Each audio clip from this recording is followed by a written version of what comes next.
ya sudah selesai. Artinya ini tidak lagi bisa ilmiah. Kalaupun misalkan nanti menyebutkan ini dari kitab-kitab, mohon maaf ya, itu bukan dari Islam, tapi itu adalah produk tradisi masyarakat Arab dan masyarakat Islam pada waktu itu. Karena Islam hanya memerintahkan untuk belajar ilmu nasab, bukan bagaimana menjelaskan metodologi nasab. Sehingga metodologi yang tadi dijelaskan itu bukan Islam dan tidak ilmiah. Itu hasil tradisi masyarakat pada waktu itu yang bisa dibantah, dan karena tidak, misalkan ya, dan karena tidak sesuai dengan metodologi yang lebih modern, ya ayo kita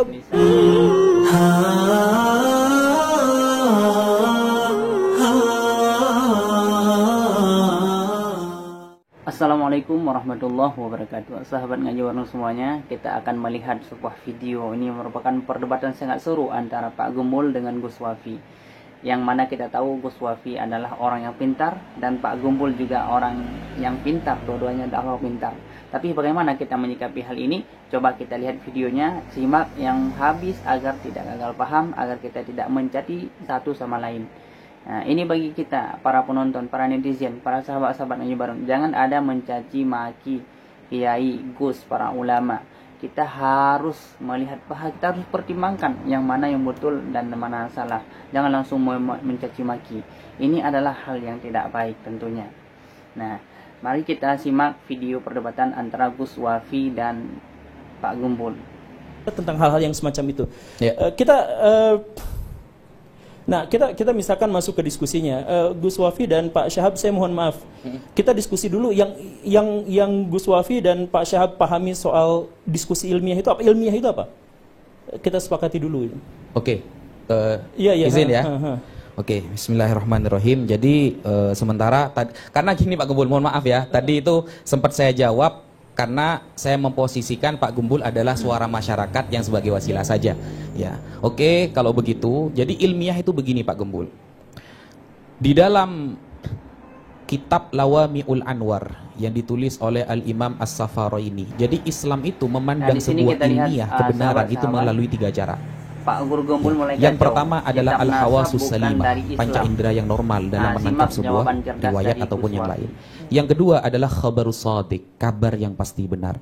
Kabar yang pasti benar dibagi menjadi 2. Yang pertama khabarul mutawatir, kabar yang ramai diketahui orang-orang yang kredibilitasnya bagus. Yang kedua adalah khabarun nabi al-muayyad bil mu'jizat, kabar dari nabi yang dikuatkan dengan mukjizat. Yang terakhir adalah al-aqlu, akal. Itu ilmiah bagi saya. Bagaimana jadi yang dimaksud dengan ilmiah adalah seperti itu. Jadi sebenarnya kalau ngambilnya dari kitab, saya mohon maaf, itu masuk dalam historiografi tradisional. Bukan ilmiah sebenarnya, bukan metodologis. Jadi maksudnya gini, yang dimaksud dengan ilmiah itu artinya dia memenuhi syarat metodologis dan sistematika keilmuan. Apa itu sistematika dan metodologi keilmuan? Jadi maksudnya gini, ketika Gus Wafi tadi menyebut satu referensi yang dianggap otoritatif dan itu berasal dari kitab begini dan begitu, itu adalah kitab teologis. Kitab teologis itu didasarkan pada apa? Keimanan. Dan keimanan itu tentu saja tidak bisa disesuaikan secara epistemologis dengan studi akademis apalagi ilmiah. Jadi saya akan tarik ke lebih dasar dulu ya terkait dengan ilmiah itu. Mungkin Pak Gembul bisa menjelaskan ilmiah versi Pak Gembul. Ya, ini ilmiah versi saya. Jadi bukan ilmiah versi saya, ini adalah ilmiah konsensus. Jadi yang dimaksud dengan ilmiah itu artinya sesuai dengan metodologi ilmiah dan disajikan dengan sistematika ilmiah. Apa yang dimaksud dengan metodologi dan sistematika ilmiah? Nah, yang sesuai dengan keilmuan. Ilmu itu apa? Ilmu itu adalah sistem pengetahuan. Jadi saya jelaskan begini ya. Kitab tadi itu masukkan ke dalam kategori teologis. Kenapa teologis? Karena didasarkannya kepada kepercayaan. Sedangkan ilmiah itu didasarkan pada keilmuan dan pengetahuan. Kepercayaan dengan pengetahuan itu adalah 2 hal yang berbeda. Misalkan di sini ada nggak yang tahu ilmu tentang Allah? Gak ada. Yang percaya tentang Allah itu ada banyak di sini. Semua kaum muslimin itu percaya tentang Allah, tetapi tidak memiliki kadar pengetahuan atau ilmu pengetahuan tentang Allah. Bahkan diharamkan untuk mengetahui Allah karena tidak ada metodologinya. Jadi apa bedanya percaya dengan tahu? Coba misalkan di sini ada nggak yang tahu nggak yang dimaksud dengan tahu itu apa? Yang dimaksud, oh saya tahu bahwa Kiai Imad bikin tesis gitu. Nah yang dimaksud dengan tahu itu apa? Oke, saya jelasin. Yang dimaksud dengan tahu itu adalah penerimaan benak kita terhadap sebuah informasi yang terkonfirmasi secara indrawi. Itu tadi sudah dijelaskan sebenarnya. Jadi yang dimaksud dengan tahu itu adalah ada informasi dalam benak kita, informasi, dan kita terima informasi itu, tapi dengan konfirmasi secara indrawi. Jadi indrawi kita melihat. Jadi saya tahu di sini ada botol, tidak ada racunnya. Saya tahu bahwa di sini ada botol. Dari mana saya tahu? Apa yang dimaksud dengan tahu? Ada informasi dalam benak saya tentang botol saya, dan saya bisa membuktikannya secara indrawi, dengan tangan, dengan mata, dengan telinga, dengan lidah dan sebagainya. Itu artinya saya tahu ini. Dan itu berbeda dengan percaya. Misalkan saya jelasin, Gus Wafi, kemarin ada salam dari Pangeran Diponegoro. Kemudian Gus Wafi bilang, oke, titip salam balik. Itu artinya beliau percaya pada saya walaupun tanpa pembuktian indrawi. Oke ya? Jadi itu yang dimaksud dengan percaya. Jadi saya percaya kepada Nabi Muhammad SAW bukan gara-gara saya bisa mengindra beliau, tetapi karena saya percaya. Bahkan tanpa indrawi. Jadi ada informasi dalam benak saya terima. Makanya Islam itu pasrah kan? Artinya dengan atau tanpa pembuktian saya pasrah percaya pada sesuatu ini. Gitu. Itulah yang namanya iman. Nah, karena kepercayaan itu tidak didasarkan pada indrawi, ujungnya adalah agama. Sedangkan pengetahuan itu ujungnya adalah ilmiah. Pengetahuan itu setelah kita tahu, kemudian berkolaborasi dengan pengetahuan-pengetahuan yang lain menjadi sebuah sistem, maka itu disebut sebagai ilmu. Nah, kajian terkait dengan ilmu disebutnya ilmiah. Gitu. Jadi ketika misalkan kita berbicara tentang nasab, ayo kita bahas, kan kesepakatannya ya, kita bahas secara ilmiah dengan metodologi ilmu. Nah, metodologi nasab yang tadi dibahas itu, saya mohon maaf dengan segala kerendahan hati saya katakan itu tidak sesuai dengan kaidah ilmiah, tidak sesuai dengan kaidah akademik. Makanya ketika saya menyatakan saya terpisah dengan Kiai Imad, saya menghormati beliau secara pribadi sama seperti saya menghormati Gus Wafi, tapi itu tidak sesuai dengan metodologi ilmiah. Salah satu contohnya, Gus Wafi pernah dalam perdebatan pertama itu dengan Pak Kori yang akhirnya dipermalukan pada yang waktu di Banten, itu. Iya, yang di Banten itu. Gus Wafi bersama Pak Rumail, bersama Pak Hanif Alatos itu mengatakan,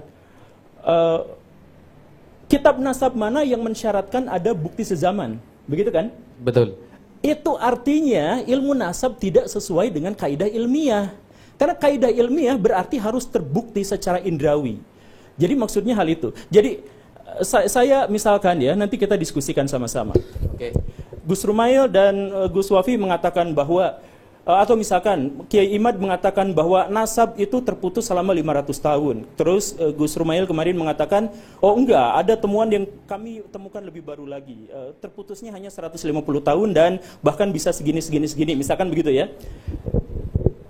Terputus 150 tahun artinya adalah saya seperti tadi. Saya ngomong sama Gus Wafi, Gus ada salam dari Pangeran Diponegoro. Karena Pangeran Diponegoro dengan saya itu rentang waktunya 150 tahun. Beliau wafat tahun 1855, saya lahir tahun 1985. Jadi ada rentang waktu sekitar 10 tahun di mana beliau hidup dan saya ada juga, rentangnya 150 tahun. Secara akademik, secara ilmiah, bolehkah Gus Wafi menerima perkataan ada salam dari Pangeran Diponegoro? Secara ilmiah tidak mungkin. Tidak diterima. Karena apa? Karena tidak mungkin secara indrawi ada orang yang bisa mengkonfirmasi itu. Kan begitu rumusannya. Nah, jadi kitab nasab, saya mohon maaf, metodologi nasab, saya mohon maaf ya, ada beberapa masalah itu termasuk historiografi. Karena apa? Di antaranya adalah kritik terhadap sumbernya tidak didasarkan pada teks. Kritik sumbernya tidak bisa diuji secara empiris. Begitu. Oke, boleh saya jawab? Iya. Begini, berarti dari awal kita sudah berbeda metode ilmiah berarti ya. Kalau Pak Gembul lebih mengarah kepada indrawi, sedangkan kitab yang saya sampaikan salah satunya adalah dengan indrawi. Kenapa bukti kitab sezaman itu tidak diterima oleh para ulama? Maksudnya itu tidak pernah ulama itu menyampaikan mana bukti kitab sezaman. Justru ini yang lebih ilmiah, saya buktikan Pak Gembul. Islam itu Pak Gembul, ketika ada orang bicara kepada saya, Ustadz Wafi, saya tadi melihat ada orang tabrakan di sana. Ya, otomatis saya secara indrawi tidak melihat.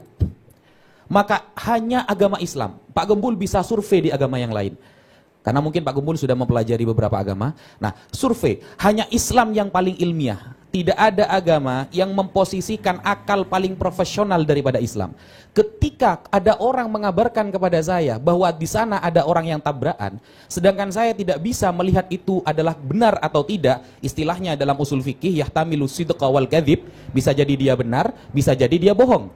Maka yang pertama kali dipandang adalah orangnya.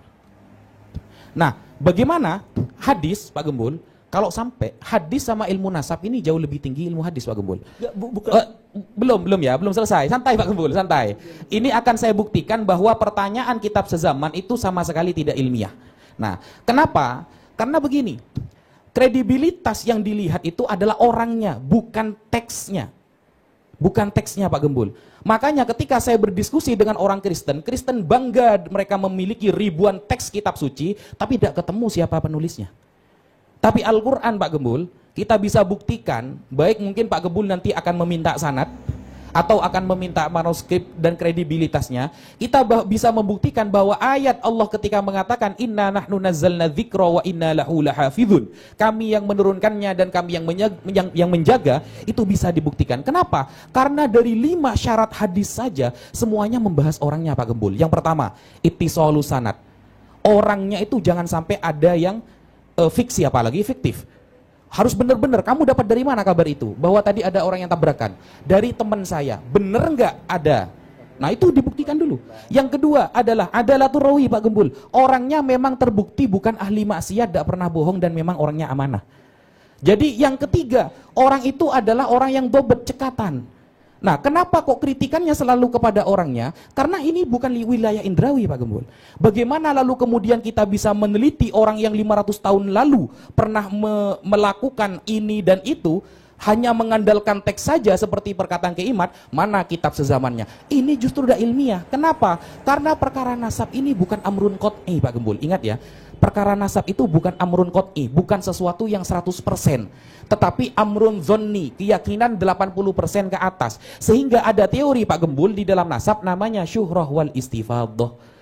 Bagaimana komentar masyarakat dulu tentang dia, itu yang kita ambil. Begitu Pak Gembul. Manggi ditanggapi. Oke, ya berarti ini menegaskan bahwa ilmu nasab itu tidak ilmiah. Karena sebenarnya kalangan akademisi itu menganggap bahwa ilmu nasab tidak ilmiah itu, satu adalah karena mengandalkan tradisi lisan, dan yang kedua adalah tidak memiliki metodologi yang pasti untuk bisa melakukan pembuktian, dan yang ketiga adalah subjektivitas. Dalam hal ini sudah ditegaskan subjektivitasnya oleh Gus Wafi.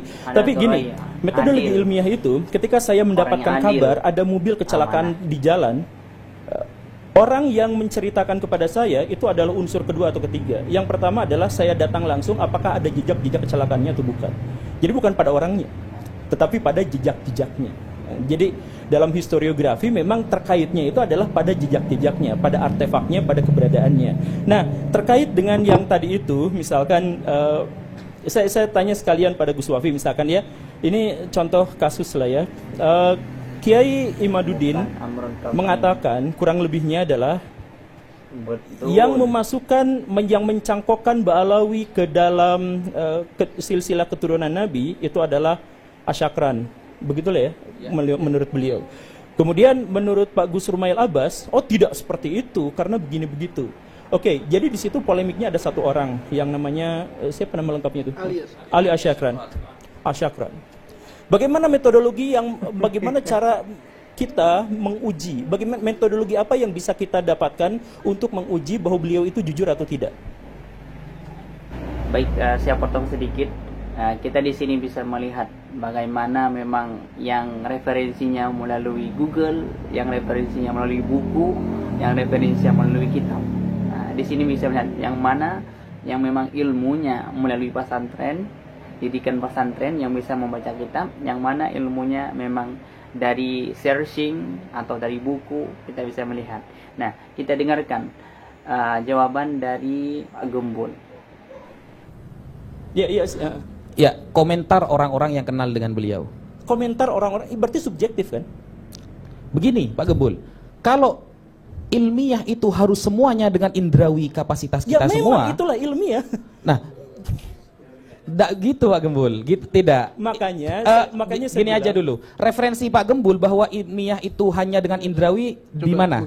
bukan ilmiah itu bukan hanya dengan indrawi. Ilmiah itu hal pertama yang diuji adalah yang bisa terbukti secara indrawi. Jadi misalkan gini. Jadi kita itu hanya bisa menguji sesuatu yang nyata, gak mungkin menguji sesuatu yang goib.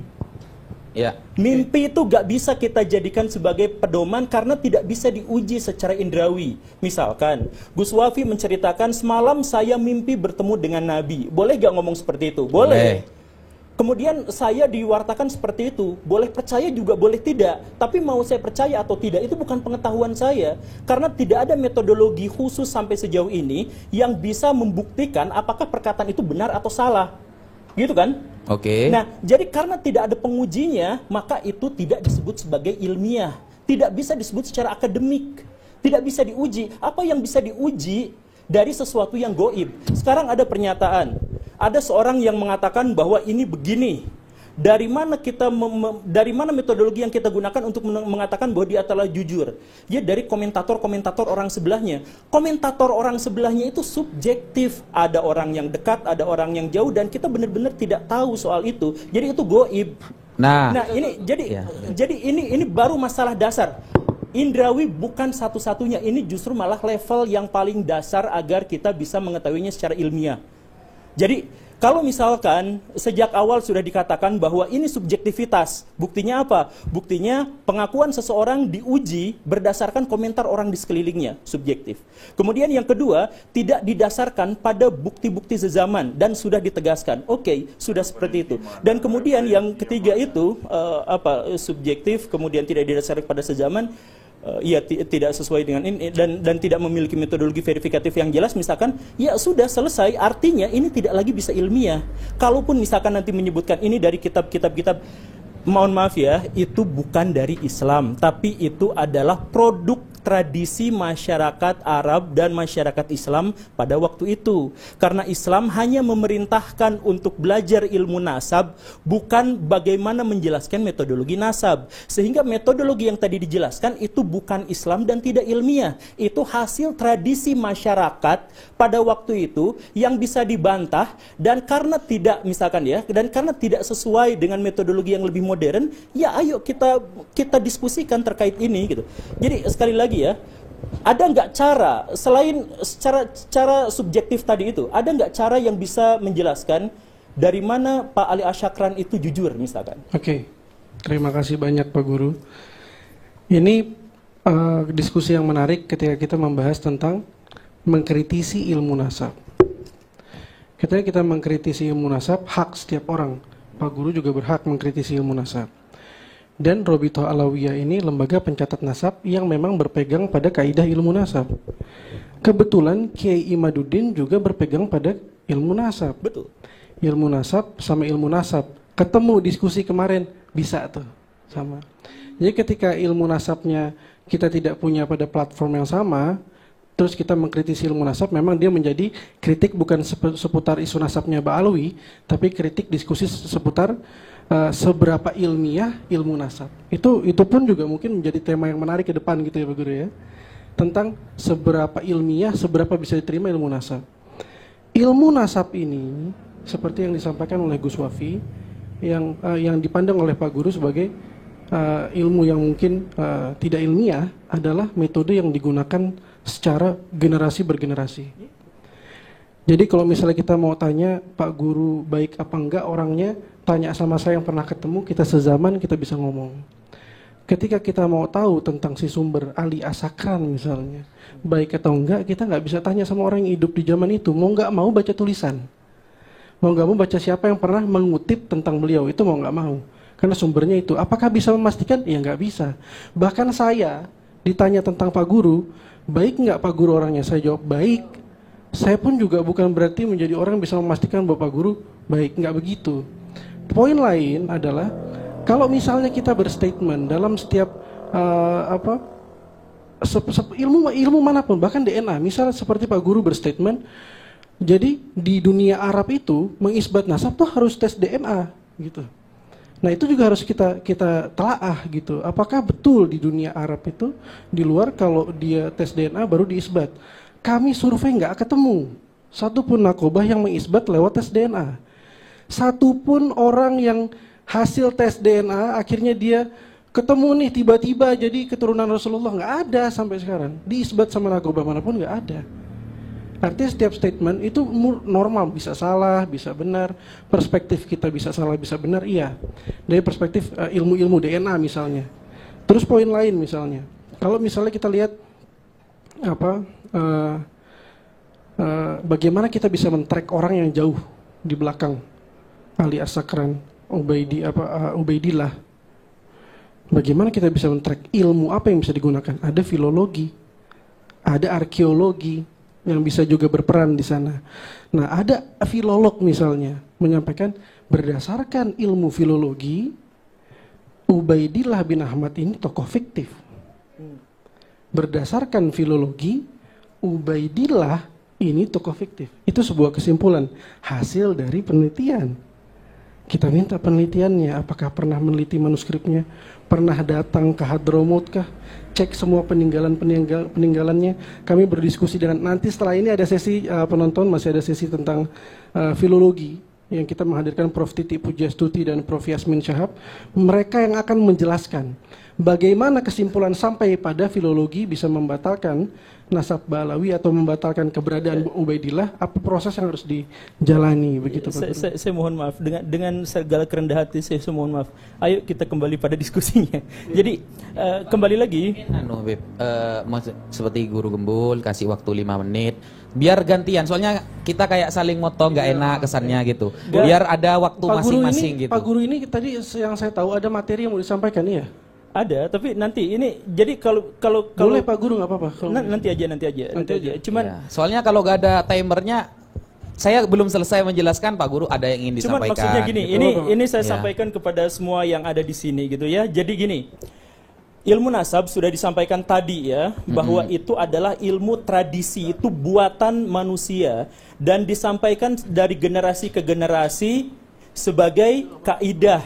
Oke? Itu yang pertama. Jadi lepaskan itu dari Islam karena itu tidak ada dalam Quran dan Sunnah. Quran dan Sunnah hanya memerintahkan kita untuk mempelajari nasab tetapi tidak menjelaskan bagaimana metodologinya. Metodologinya dibuat oleh manusia. Karena itu, maka dia sangat boleh dikritik dan wajib mengikuti perkembangan zaman. Nah, seiring dengan perkembangan zaman, maka orang-orang sekarang memiliki metodologi. Metodologi ilmiah dalam hal historiografi itu diambilnya dari mana? Pertama kalinya siapa? Imam Bukhari dan Imam Muslim. Ketika mereka melakukan kritik hadis, itu menjadi metodologi paling standar di masa lampau dan dikembangkan sampai saat ini untuk bisa mengetahui bagaimana sejarah di masa lampau itu terjadi. Jadi kalau misalkan kita mengkritik ilmu nasab, itu tidak apa-apa. Karena apa? Ilmu nasab adalah tradisi masyarakat masa lampau ketika mereka belum tahu metodologi yang lebih meyakinkan. Nah, sekarang ada banyak metodologi yang lebih meyakinkan. Jadi maksudnya, makanya saya bilang sejak awal saya tidak sesuai sependapat dengan Kiai Imad. Karena apa? Karena sama-sama menggunakan ilmu nasab. Padahal ini janjinya adalah diskusi ilmiah. Ilmiah itu yang tadi Bapak sampaikan itu bukan ilmiah, itu teologis. Karena didasarkan pada ketidaktahuan kita. Kan didasarkan pada ketidaktahuan kan? Saya tidak tahu gitu. Misalkan tadi Bapak bertanya kepada saya, bagaimana caranya untuk mengetahui saya baik dan buruk? Ya tidak tahu. Ya memang tidak tahu. Yang mengetahuinya itu apa? Kita lepas dari hal-hal yang goib. Ilmiah itu gak peduli sama hal-hal yang goib. Kita fokus pada saya diketahui baik dan buruknya itu dari mana? Dari rekening saya ditransfer kemana? Apakah ke yatim piatu ataukah ke tempat dugem? Misalkan dari jejak-jejak yang bisa kita uji secara empiris.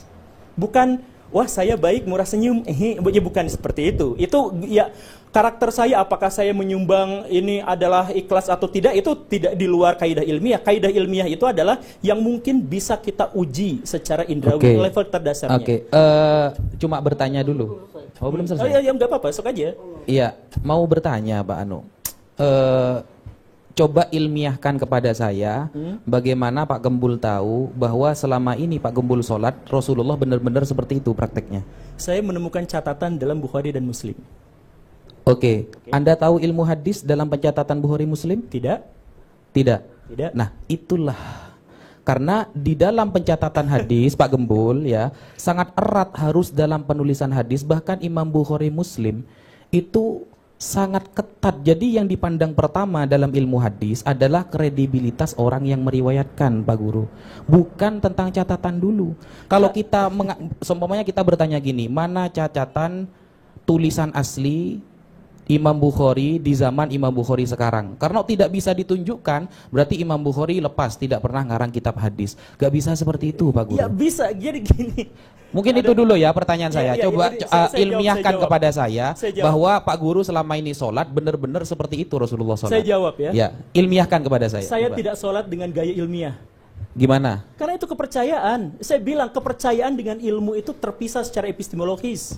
Jadi kalau saya percaya pada Tuhan, saya gak akan mencari-cari Tuhan. Ketika saya sholat, saya gak akan mencari-cari tentang studi ilmiah apakah sholat begini begitu. Itu didasarkan kepada kepercayaan saya kepada Imam Bukhari. Jadi itu adalah ranah kepercayaan. Nah, karena ini studinya adalah ilmiah, maka kita harus uji secara ilmiah gitu kan? Pak Guru nggak salah. Iya, jadi beliau memiliki metode sendiri. Iya. Ini bukan metodologi sendiri. Ini silahkan cek manapun atau googling lah sekarang ya, googling yang dimaksud dengan metode ilmiah. Dan kalau misalkan tadi disebutkan dengan soal ini kan dapatnya dari Google, bukan gitu. Google itu gak pernah ngajarin manusia ya. Google itu adalah mesin pencari. Google itu mengkoneksikan antara manusia dengan orang lain. Jadi kalau saya baca tulisan Gus Baha di Google, itu saya bukan belajar dari Google. Saya belajarnya dari Gus Baha dan menggunakan Google sebagai metodologinya. Jadi gitu ya. Nah jadi kembali lagi. Silahkan googling, silahkan cari informasi terkait apapun yang dimaksud dengan ilmiah itu. Level paling dasarnya adalah kita harus menguji secara objektif, bukan subjektif ya. Kalau subjektif bisa kesana kesini. Jadi objektif itu yang dimaksud dengan objektif itu adalah sesuai objeknya. Jadi ini objek yang saya pegang. Ini objek yang saya pegang warnanya adalah putih. Betulkah? Tidak. Ini tidak warna putih, ini subjektif, ini konsensus manusia menyebut ini putih. Padahal kita sama sekali tidak mengetahui warnanya. Tapi kalau misalkan saya sebut bahwa botol ini, saya sebut di sini, botol ini ada di sini, ini objektif. Karena objeknya memang ada di sini. Begitulah. Jadi ilmiah itu artinya objektif. Kenapa? Karena dia bisa diuji sepanjang zaman. Jadi saya mohon maaf, kalau misalkan nanti ada uji statistik, kalau misalkan nanti ada uji DNA dan sebagainya, itu adalah ilmu pasti. Karena sudah ada metodologi yang bisa diuji kapanpun, bagaimanapun caranya, di tempat manapun, terhadap objek-objek yang manapun, hasilnya sama. Nah, kalau misalkan yang nasab tadi itu, karena tergantung pada misalkan pernyataan dari orang-orang yang ada di sini dan sebagainya, itu subjektif. Bisa nggak kita masukkan? Bisa, sangat bisa. Kalau dia tidak bertentangan dengan fakta-fakta objektif yang ditemukan. Gitulah kurang lebihnya. Nah, kalau kita lihat dari penjelasan Gus Wafi sama Guru Gembul, memang kalau saya ini masih di tengah, masih 50-50, 50-50%. Saya nanti akan mengambil di saat debat di UIN Wonosobo, saya akan mengambil yang mana yang benar. Bukan berarti saya membela dari pihak Rabithah Alawiyah dan daripada pihak Pak Gembul, tidak. Saya akan mengambil yang mana yang benar, itu yang saya ikuti. Maka kita harus menyimak video ini benar-benar. Nanti kita tunggu episode selanjutnya di perdebatan UIN Wonosobo. Hanyalah baik, mungkin inilah yang dapat saya sampaikan. Semoga ini bermanfaat. Assalamualaikum warahmatullahi wabarakatuh.